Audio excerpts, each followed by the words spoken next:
গৌৰৱ গগৈ নিমাতী কন্যাৰ ভাও ধৰি লাভ নাই। গৌৰৱ গগৈ পাকিস্তানী হয় নে নহয়? অসমীয়া যুৱ মঞ্চৰ বিস্ফোৰণ। অসম প্ৰদেশ কংগ্ৰেছৰ সভাপতি নিৰ্বাচিত হ'ল গৌৰৱ গগৈ। সভাপতি হৈয়ে যেন বিৰোধৰ সন্মুখীন হ'ল গৌৰৱ। মঙলবাৰে গৌৰৱ গগৈৰ বিৰুদ্ধে কেইবাটাও বিস্ফোৰক অভিযোগ উত্থাপন কৰে অসমীয়া যুৱ মঞ্চ নামৰ সংগঠনটোৱে। গুৱাহাটীত এক সংবাদমেল যোগে গৌৰৱৰ বিৰুদ্ধে সৰব হয় অসমীয়া যুৱ মঞ্চ। গৌৰৱ গগৈ নিমাতী কন্যা আখ্যা দিয়ে সংগঠনটোৱে। গৌৰৱ গগৈ আৰু তেওঁৰ পাকিস্তানী লিংক সন্দৰ্ভত যুৱ মঞ্চৰ স্পষ্ট কথা। স্থিতি স্পষ্ট কৰক গৌৰৱে। যোৰহাট লোকসভা সমষ্টিৰ সাংসদ গৌৰৱ গগৈ আৰু অসম কংগ্ৰেছৰ সভাপতি গৌৰৱ গগৈ ডাঙৰীয়া এটা বিষয় খুব চৰ্চিত হৈ আছে। আপোনালোকে জানে যে বাৰম্বাৰ আমাৰ মুখ্যমন্ত্ৰী ডাঙৰীয়াই কৈ আছে যে তেখেত পাকিস্তানৰ এজেণ্ট।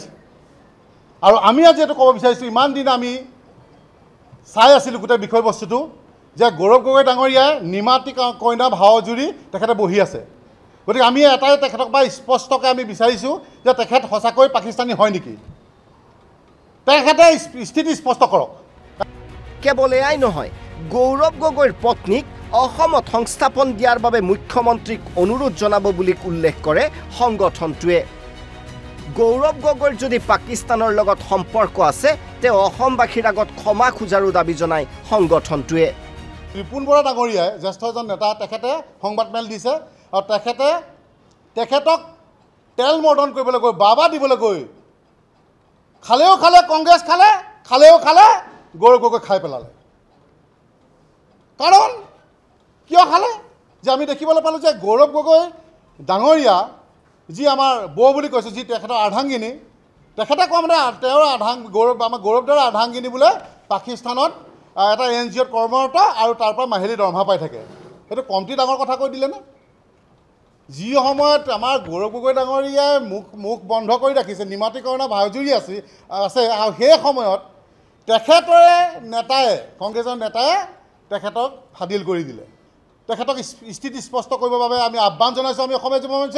অন্যথা কিন্তু তেওঁৰ বিৰুদ্ধে আমি যাবলৈ কুণ্ঠাবোধ নকৰিম। কিন্তু চিধা কথা, স্পষ্ট কথা। কাৰণ তেজৰ পিৰপিনত এতিয়া উঠি আছে।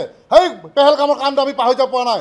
আমাৰ নিৰীহ যি 26জন লোকক পাকিস্তানীয়ে মাৰি পেলালে, বাচি হিন্দু লোকক মাৰি পেলালে, আমি আজিও পাহৰি যাব পৰা নাই।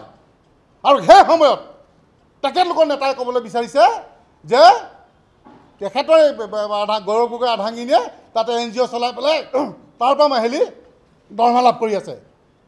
গতিকে আমি এটাই কথা স্পষ্ট কৰিছোঁ, সঁচা যদি অৰ্থত তেখেতৰ আৰ্ধাংগিনীয়ে যদি সঁচাকৈ তাৰ পৰা দৰমহা লাভ কৰিছে, অতি শীঘ্ৰে বন্ধ কৰক। প্ৰয়োজন হ'লে আমি ভাৰত চৰকাৰক, আমি অসমীয়া যুৱ মঞ্চই আমি অনুৰোধ জনাম, আমাৰ অসমৰ মুখ্যমন্ত্ৰীক আমি অনুৰোধ জনাম যে তেখেতৰ আৰ্ধাংগিনীক আমাৰ অসমতে পাৰিলে সংস্থাপন দিয়ক, NGO চলক, মাহিলী দৰমহা দিয়ক। সভাপতি হোৱাৰ পাছদিনাই গৌৰৱ গগৈৰ বিৰুদ্ধে হঠাৎ সৰব হৈছে অসমীয়া যুৱ মঞ্চ। অৱশ্যে ঘটনা প্ৰবাহে বহন কৰিছে বিশেষ ৰাজনৈতিক তাৎপৰ্য। ভিডিঅ' জাৰ্নেলিষ্ট প্ৰদীপৰ সৈতে সুৰজিৎ শইকীয়াৰ ৰিপৰ্ট, NB নিউজ, গুৱাহাটী।